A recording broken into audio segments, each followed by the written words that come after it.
But if someone says, I need help with rent, we can help them with rent if we have that assistance. If we can't, sometimes we get really creative and say, we don't have necessarily rental assistance, but let us help you apply for utility assistance, which would free up some money to put toward rent. We always try and connect them with resources, both internally that we have at OACAC, but then externally, so we can make those referrals as well. Welcome to In Good Company, Elder Care in Your Backyard. Well, welcome to another edition of In Good Company. This is the podcast that you turn to when you're trying to figure out what best to do for a parent that's aging or a grandparent that's aging. Growing old is hard enough, but navigating all of the things that are related to elder care are really tough. And so what we want to do is try to help people learn as much about what resources are out there and help them avoid pitfalls that come with elder care, so everybody's well informed. But as always, please like and subscribe.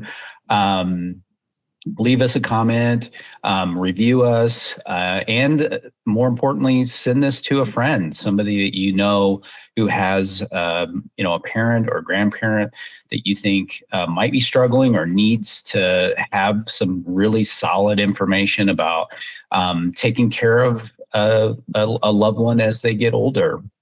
Or maybe it's for you.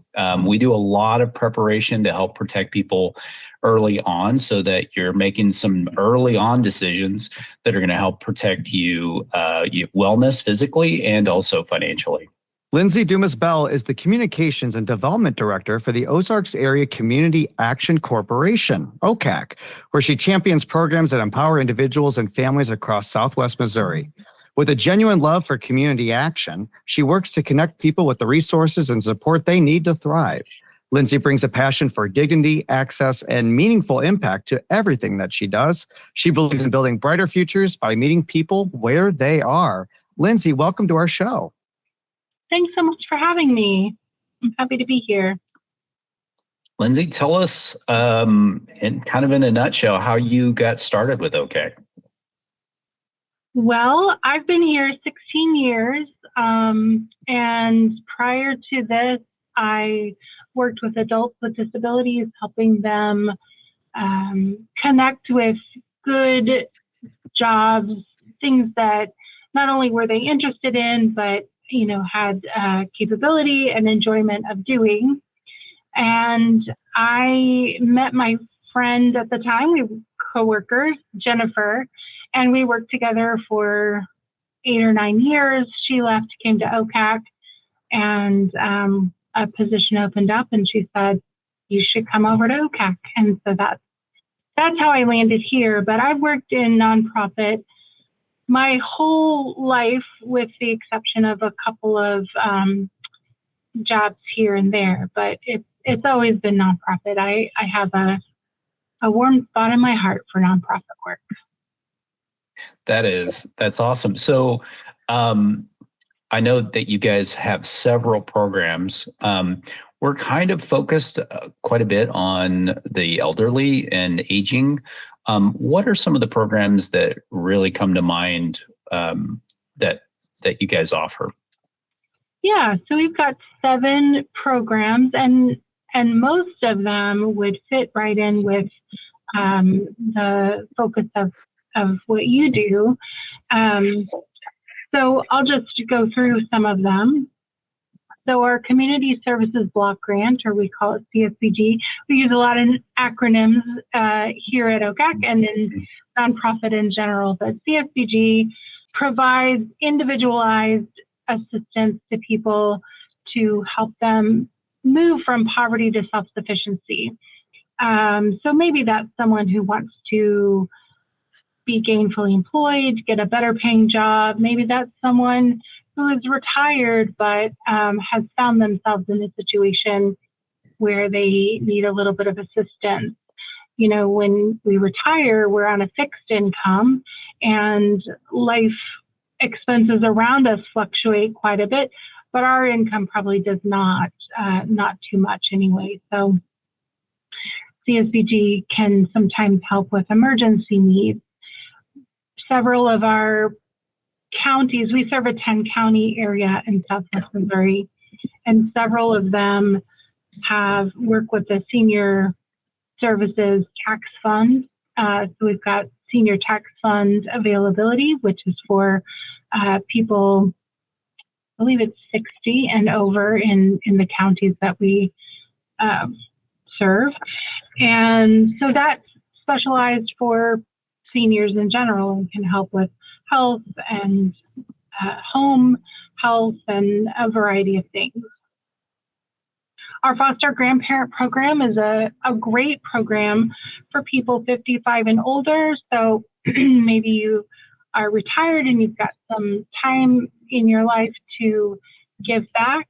Our foster grandparent program connects seniors with children in elementary school and pre-K. So they might work in a Head Start center, in a classroom, the Boys and Girls Club. And these people, these volunteers, give their time one-on-one with kiddos. They might help with literacy, behavioral, and they just serve as a mentor and a friend to children. So that's a great program. And for those seniors who are income eligible, there is a stipend that they would receive to help offset some of the cost of maybe travel to and from their volunteer site. Our Head Start program is early childhood education, and while many of your listeners may not be raising their own children, we know a lot of grandparents are raising grandchildren. So Head Start is a great program that provides wraparound services, not only early childhood education, but support for the whole family unit as a whole. Head Start provides dental health for all enrolled kiddos, mental health, just a lot of things, and with the goal to get kids on the right path so they are successful in school for their entire school career. And for those who might like to read to children, we're always looking for volunteers to come into the Head Start classrooms and help out with reading to kids. Our housing assistance program provides a housing subsidy, so you would pay a portion of the rent and our housing program pays a portion of the rent. And that's really great for people who are on a fixed income. It allows them to maintain safe, affordable, decent housing, which is very important. Our low-income home energy assistance program, or LIHEAP, provides heating in the winter and cooling in the summer. We just opened up our LIHEAP winter heating program October 1st. So we are now in that heating season, so people can apply under the LIHEAP umbrella. There's two different programs. One is for energy crisis, so people with a shutoff notice can apply, and then one is energy assistance. So shutoff is not required, but maybe they just need a little bit of help to get through the month with their utility bill. And then our weatherization program provides energy efficiency measures in homes. So our weatherization crews go in, they do an energy audit of the home, and it's pretty amazing. They hook up what's called a blower door, and that calibrates the home, I guess, to find out where your nice warm air is going out in the winter, your nice cool air is escaping in the summer. And then for income eligible home renters or homeowners, they can make those repairs for free. So it's a great program. So those are 6 of our 7. And then our 7th is a family planning program, which provides affordable reproductive health care. And so some of your demographic might still fall in that category, but if not, maybe they've got grandchildren or neighbors who might do that too. We provide annual exams, breast exams, STI testing, just a range of things with our family planning program. So that's OACAC as a whole, doing a lot of different things. Wow, that's amazing. So let me try to take this in parts. And let me just start for qualifying. Okay. Are there different qualifications for the different programs, like the housing versus the energy versus the winterization versus, well, there were several things in there, but what are the income costs, or I guess rates, that they would need to be?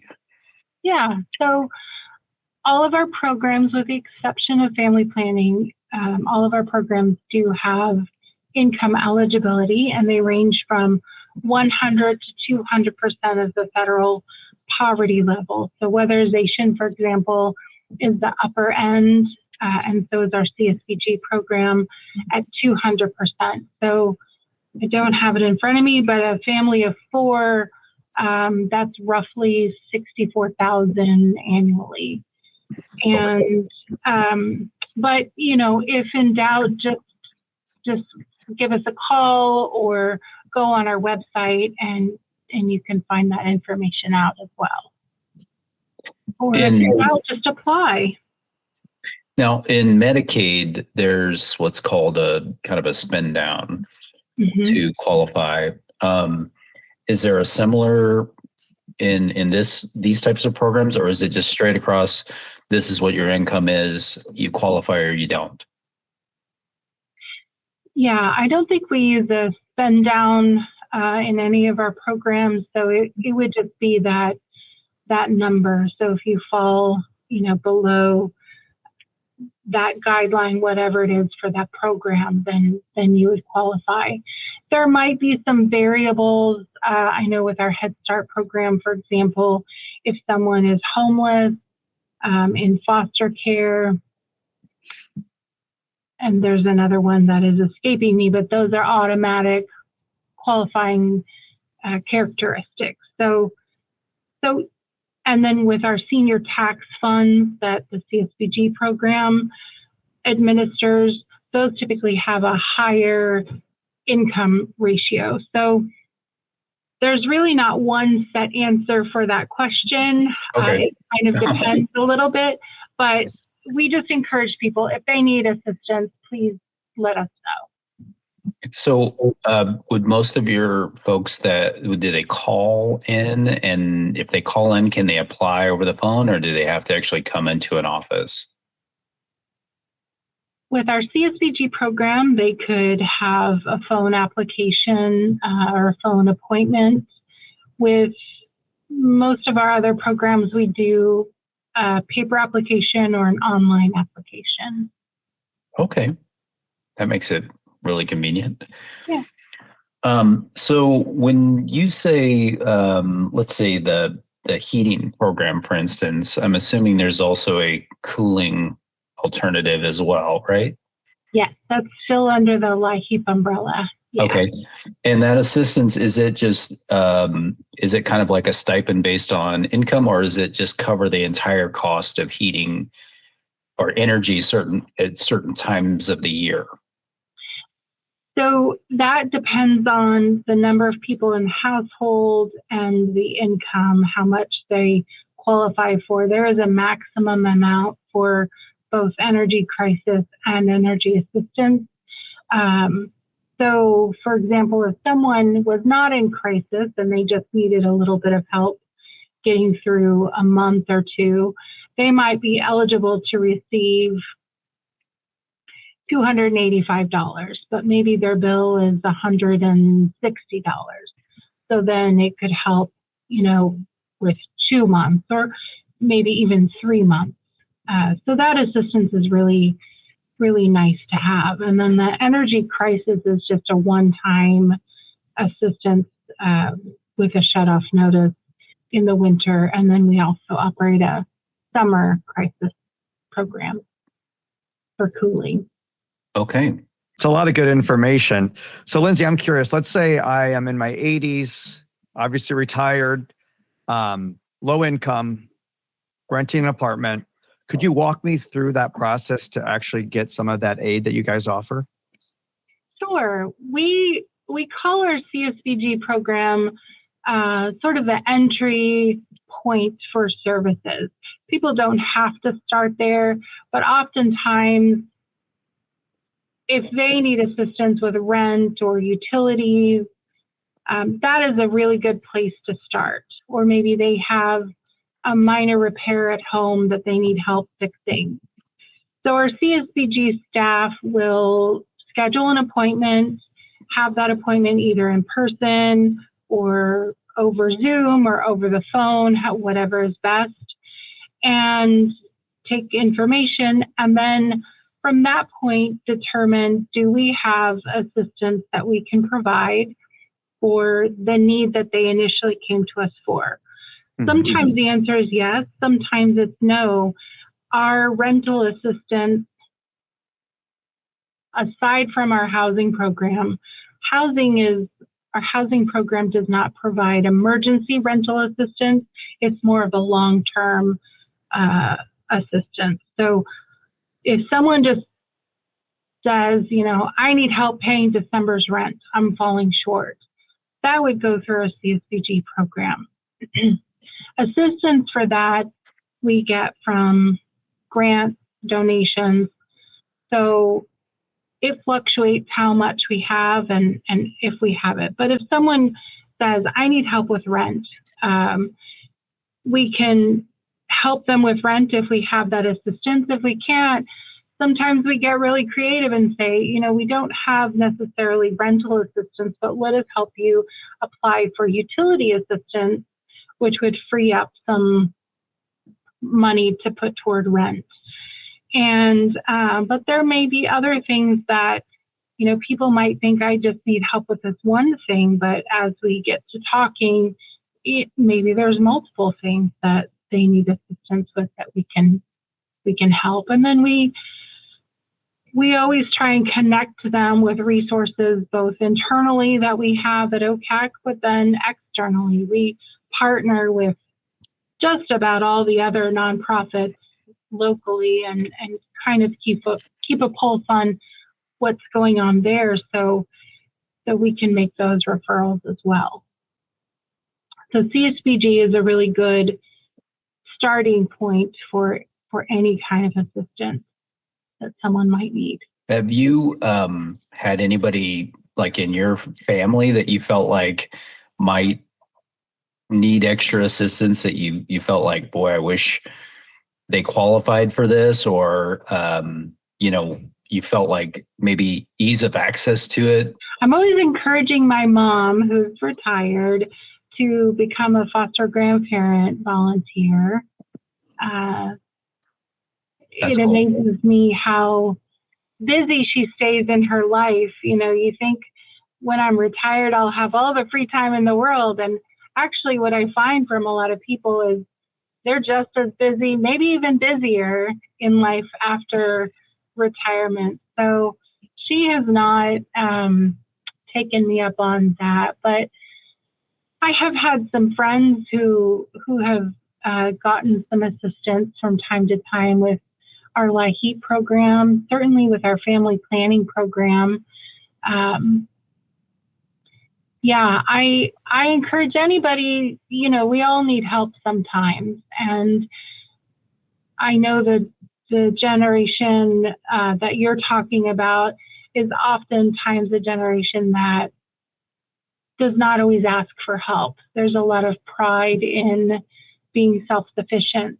And I love that, but also don't want to see anybody struggling unnecessarily. Mm-hmm. We've just recently gone through a government shutdown and SNAP was on hold. So people didn't have access to their SNAP benefits.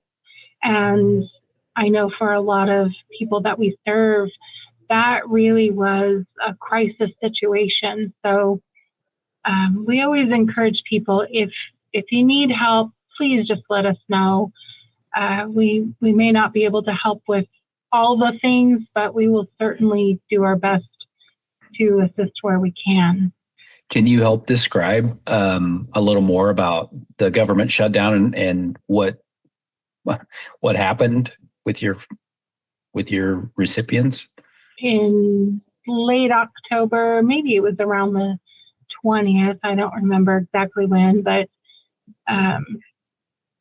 due to the shutdown, SNAP benefits then were not able to be processed for November. So anybody, I think it's 42 million households nationwide.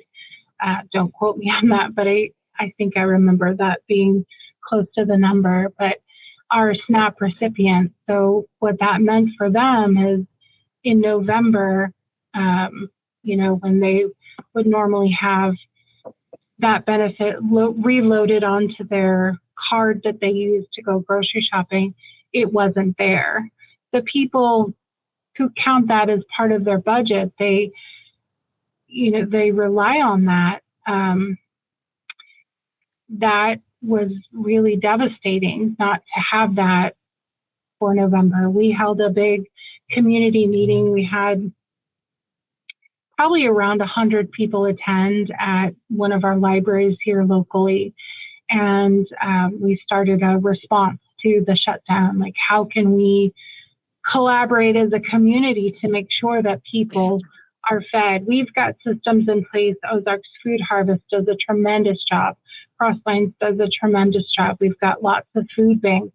But what we anticipated was a lot of the smaller communities, the rural areas that we serve, may not have access to the amount of food that they were going to need to respond to the community. So we put a call out, and we've worked with a lot of very generous businesses across Southwest Missouri who have contributed either food or they've done drives at their place of business. Some people contributed food or monetary gifts. And so all of that to respond in some way. So everybody that comes in our doors, we could offer them, would you like to take some food with you? But one man in particular came to the meeting and stood up and spoke.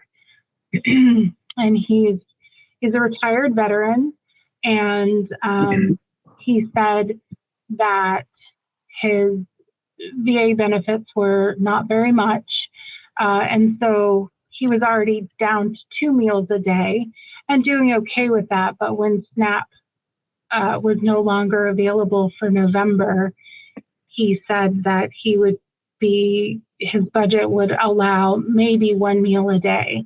And he was even worried if that was going to be doable. So here's a man who, has served our country, has served as a longtime employee. He's retired. He's, done lots of years working, and he just didn't know what was going to happen for him. And that was really hard to hear.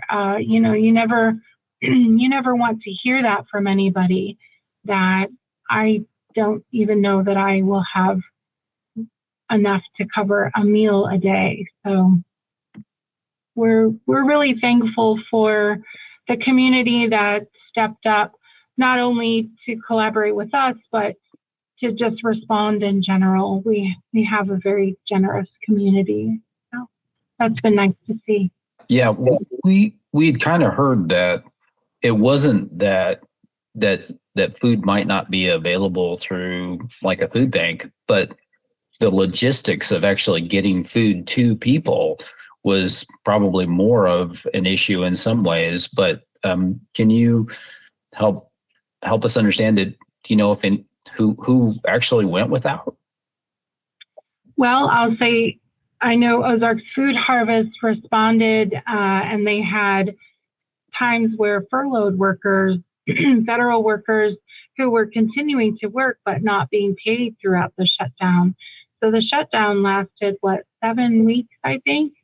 And so they were continuing to work, but didn't receive a paycheck at all during that time. So for some people, that might be the only paycheck they have in their household. And so Ozarks Food Harvest opened up to furloughed federal workers or federal workers who weren't receiving a paycheck. And I know their numbers went way up, the people that they saw. I know Crossline, they've seen a big increase in people, not only people that normally come to the food bank, but also a lot of people who maybe have gotten by, but then found themselves in a position where they just couldn't get by. So I know that this time has been really taxing. So while the food was available, the need grew exponentially overnight. We found ourselves in a position where if, XYZ Food Bank normally provides 1,000 meals, then they might be needed to provide 2,000 meals. And that's just an example. But I will say on Saturday, I had the privilege, I think it's a privilege, I had the joy of being part of the food distribution.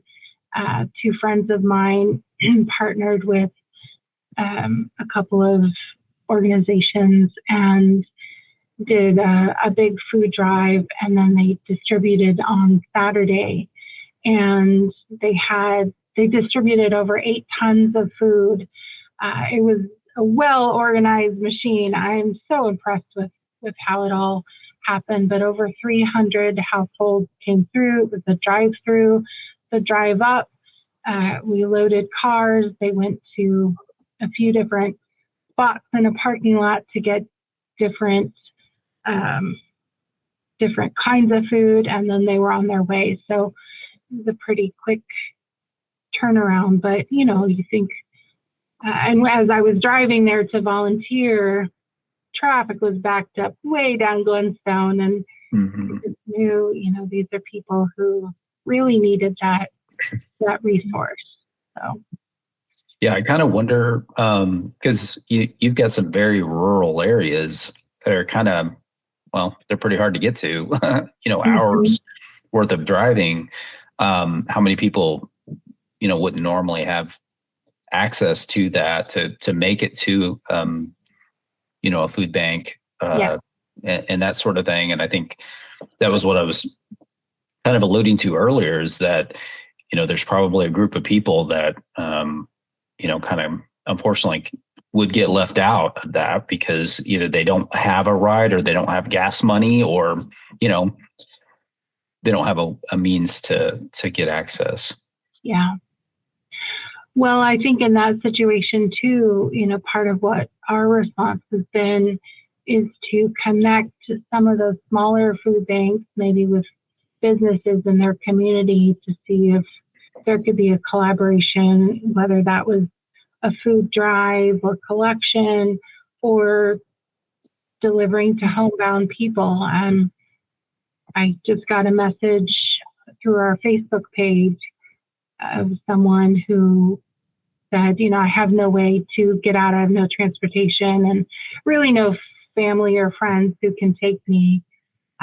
So we're trying to work out, can we drop off something at his house? So we can very much be boots on the ground. If someone will reach out and let us know, we'll certainly do our best to connect people. Are there any anticipated upcoming funding changes with you hear a lot about cuts and different things like that. Are you guys impacted by that? We hope not to be, but we have been. So 4 of our 7 programs are slated to be defunded. That has not been voted on. So right now it's business as usual. We are following that very closely. But our foster grandparent program had their funding impounded for a few months, and our family planning program back in the spring had their funding frozen. So it did impact the services for some time. Fortunately, we have both funding sources restored, but at OACAC, we are primarily federally funded, all of our programs. We receive some smaller grants for projects and things, but there's no amount of other grant funding that could take the place of our largest programs, CSBG and LIHEAP. I mean, those are in the millions. And what I noticed that I'd not noticed before is that some grant sources have now put in their narrative, this grant is not intended to replace federal funding laws.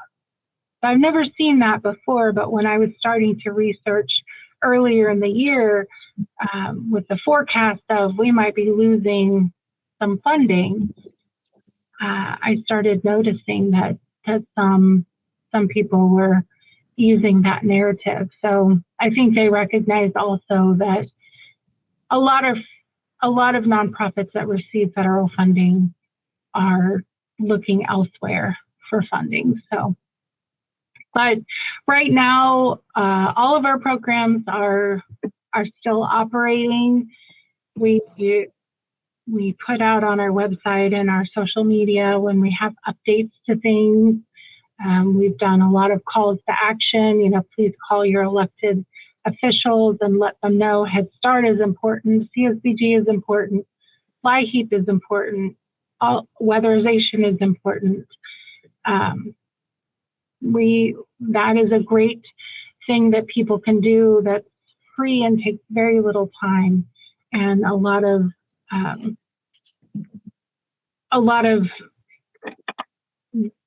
are a lot of avenues to do that. So you can pick up the phone and call, or there's a lot of options just to sign on to a letter in an email, and so 2 minutes of your time, and that can be a voice for these programs that really do help people considerably.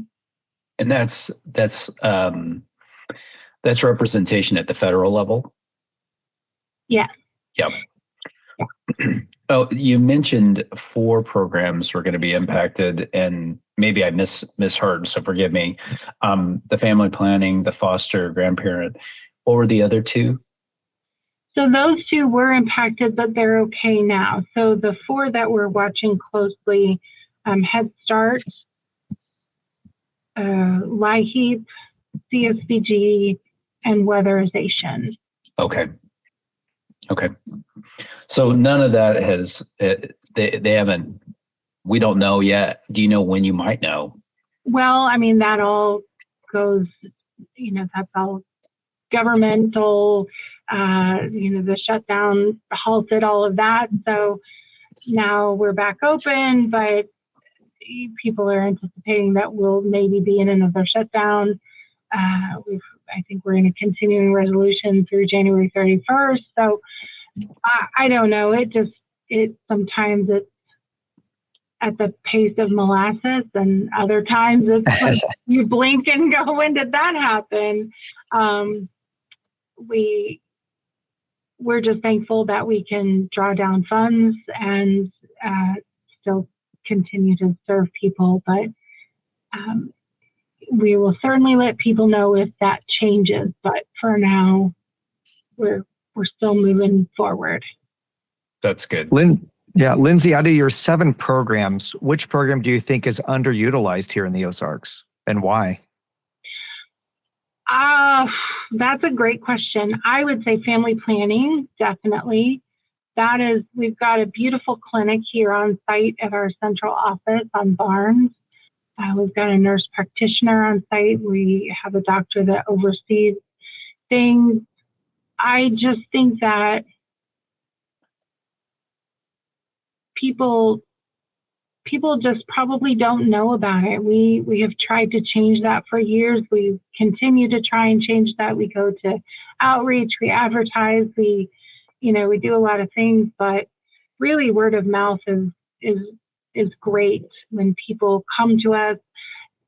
A lot of times if you need to make that appointment for an annual exam, you're scheduling an appointment 3 months out or 4 months out. And here you can get in same week, sometimes next day. So it's really quick. We offer telehealth. It's just a really great option right now. We also have oh my gosh, I say this 1,000 times and it's left my brain, but we have a grant, the Right Time Grant, that provides up to a year of free reproductive health care for folks who are uninsured.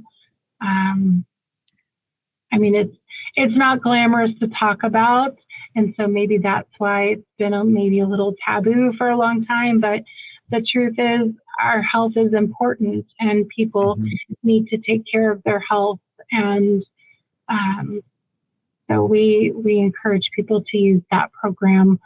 Also, our foster grandparent program, it's a great program, and we have the thing that we stumble on a little bit there is we have so many people that are interested, but they don't meet that income eligibility. They're over income. And so our foster grandparent team then just recommends that they call the school directly, because schools would be happy to have some volunteers. But excuse me.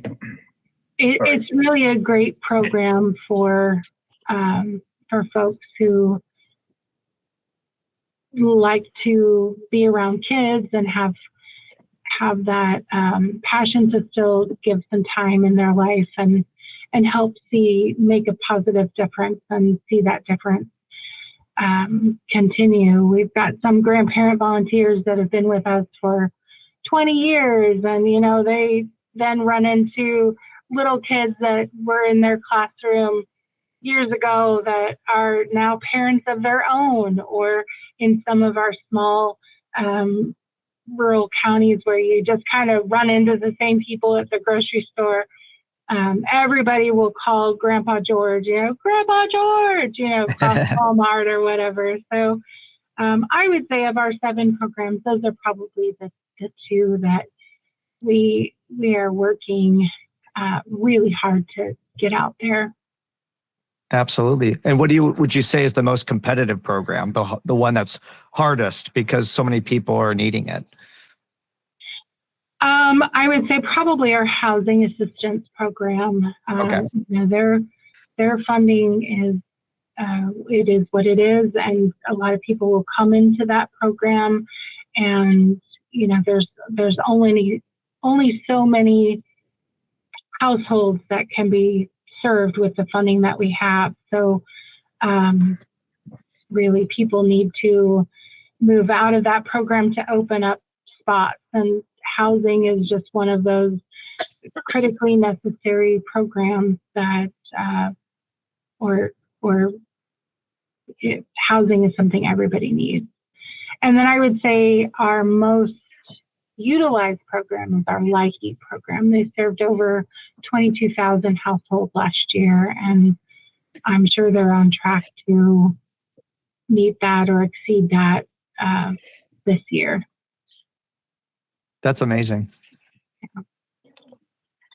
Do you guys, if you have somebody who struggles with being able to apply, do you have people that help them with that, walk through that process? Yes. So if someone comes into our central office or one of our outreach offices and they need help applying, we can help. If someone might need several different kinds of assistance, we would recommend that they go through our CSCG program, because they can work one-on-one with a family resource specialist who can help them with all of those things. It can be tricky. We have paper applications, which some people prefer, but they ask for a lot of information. So, we will help as much as we can. What do they need for proof of income? Each of our programs is a little bit different, but typically identification for everybody in the household, so Social Security card, proof of income, and programs operate that differently. Some might be last month's income. I don't want to say specifically for any one program, but proof of income or, no income statement. If someone receives SNAP benefits or Medicaid, I think that automatically qualifies them for LIHEAP, for example. They would still be in the same income eligibility bracket. On our applications for LIHEAP, weatherization, Head Start, housing, it will say what is needed for the application. I know you touched on this just briefly, but common misconceptions you guys are trying to clear up about OACAC that you'd like to address or like to, again, get the community to kind of understand better. Gosh, that's a great question. Misconceptions. I think a lot of times if people know of OACAC, they might know of one program or two, or maybe they just know the program name but don't even realize that it's OACAC. So maybe someone knows of Head Start but doesn't realize it's OACAC Head Start, or same with LIHEAP. So we are always trying to educate the community that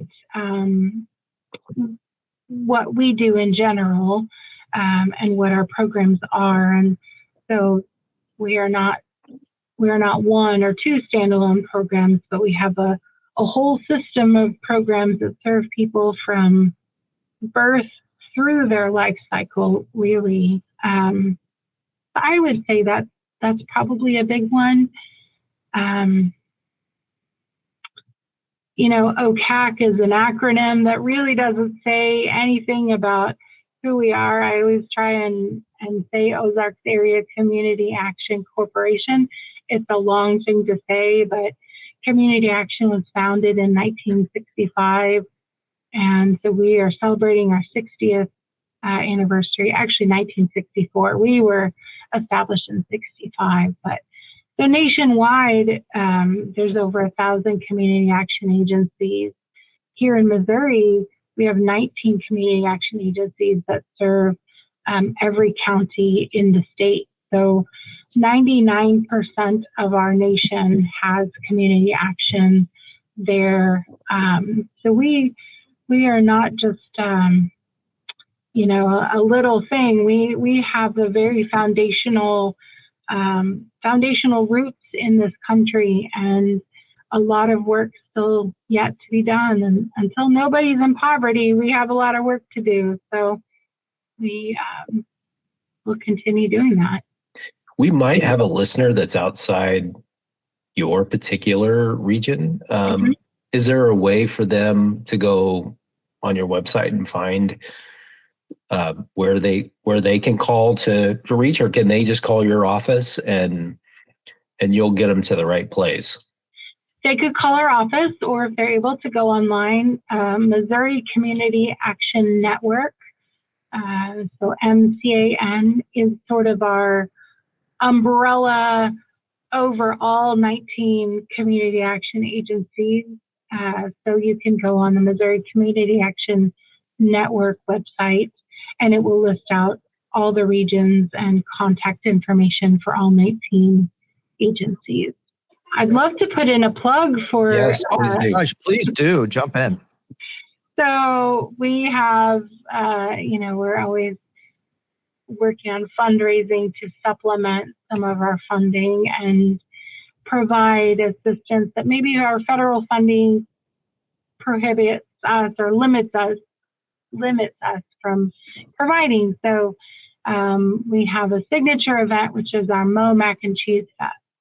And that's coming up on January 17th at the University Plaza Convention Center. It's a lot of fun. We'll have mac and cheese samples from a lot of different restaurants. We'll have a couple of hot sauce places, or sauce, not just generally hot sauce, but sauce places. We've got a live band, some fun swag.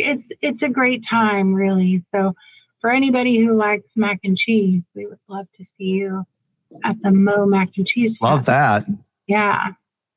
Yeah. So what this event, I mean, what's the mission of this event? Well, the mission is probably twofold. One, to support our community by highlighting the best mac and cheese in Louisiana. So important. So Such important. good work. I mean, yeah, it's a very good mission. And then also, I know, it's awesome. But to support poverty relief in Southwest Missouri. So we put 100% of the money that is raised back into direct services. So we don't take any admin from it. So if you come eat mac and cheese and you pay that admission, you can be rest assured that your admission will go back to the community in some way through one of our programs.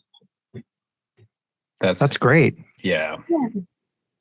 Really good. Community work can be both rewarding and emotionally heavy at times. What helps you keep you balanced and recharged? I'm not great at being balanced or recharged. My husband also works here, and he's our foster grandparent program director, and we carpool to work. So oftentimes we wake up, we talk about work on the way to work, we talk about work over lunch, we talk about work on the way home, we talk about work in the evening. So we are actively working on being better about that, because what we have found is that's too much work.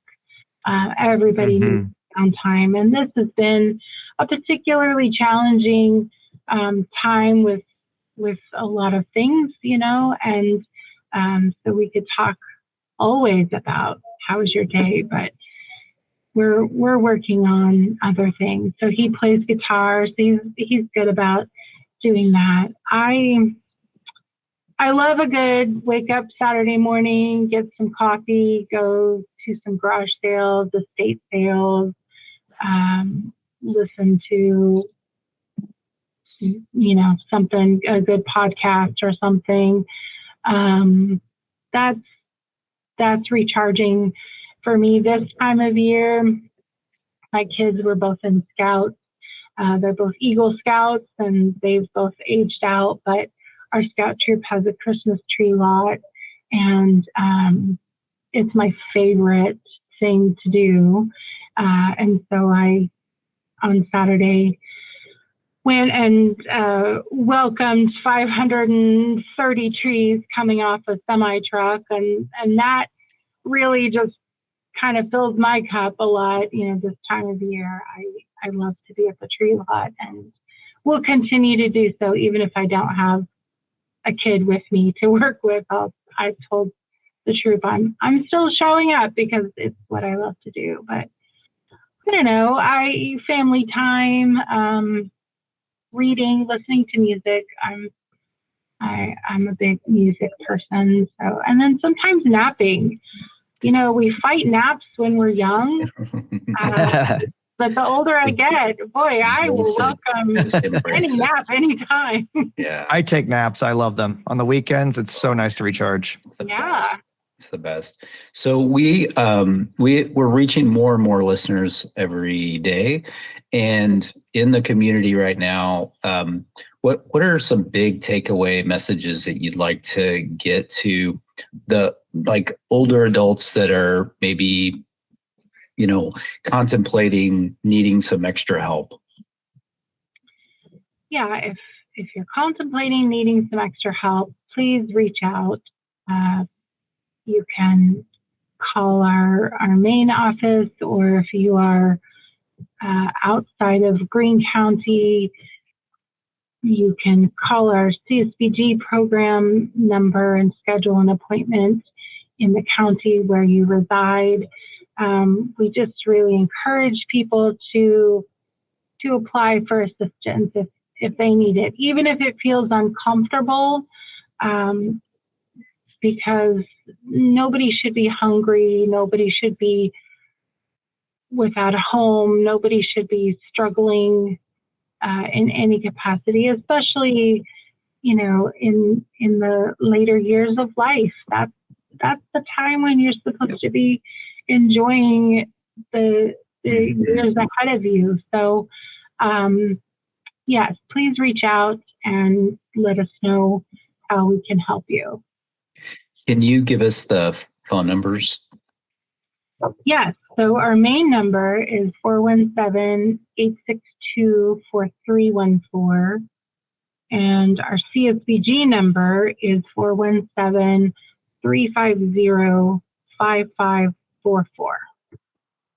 So We'll even make if sure to you, have that on the show. yeah, and even if you don't live in this area, call that number, and they'll be able to get you to the right place. Yeah, if you are outside so our counties are Berry, Christian, Dade, Dallas, Greene, Lawrence, Polk, Stone, Taney, and Webster. So if you're in those counties, we serve your area. If you're outside of those counties, you can still give us a call. You're welcome to call and ask for Lindsay, and I can look up the number for the Community Action Agency in your area. Or if you are comfortable with it, go on Google Missouri Community Action Network, and you can find a map and contact information there. Lindsay, thank you for what you do. I think, unfortunately, a lot of people don't get to see the heroes behind the scenes, and you dedicated your life to great work, and I know I speak for everyone listening that we really are grateful for the work that you do. Well, thank you. I appreciate that. Thank you guys too for this podcast is great. It helps share information that's important to people. So I appreciate what you're doing, and I appreciate being asked on to share a little bit about OACAC. If you enjoyed today's conversation, make sure to like and subscribe so you never miss an episode. And we'd love to stay connected. Follow us on YouTube, Facebook, and on Instagram at In Good Company Elder Care Podcast. You can also find us on X, formerly known as Twitter, at IGC Pod, and on TikTok at IGC Elder Care Podcast. Thanks for tuning in to In Good Company Elder Care in Your Backyard. I'm John Ray, and I've been joined by my amazing co-host, Spencer Ernst. Special thanks to our executive producer, Alex Wallace, for helping bring this show to life. Until next time, take care, and remember, you are always in good company.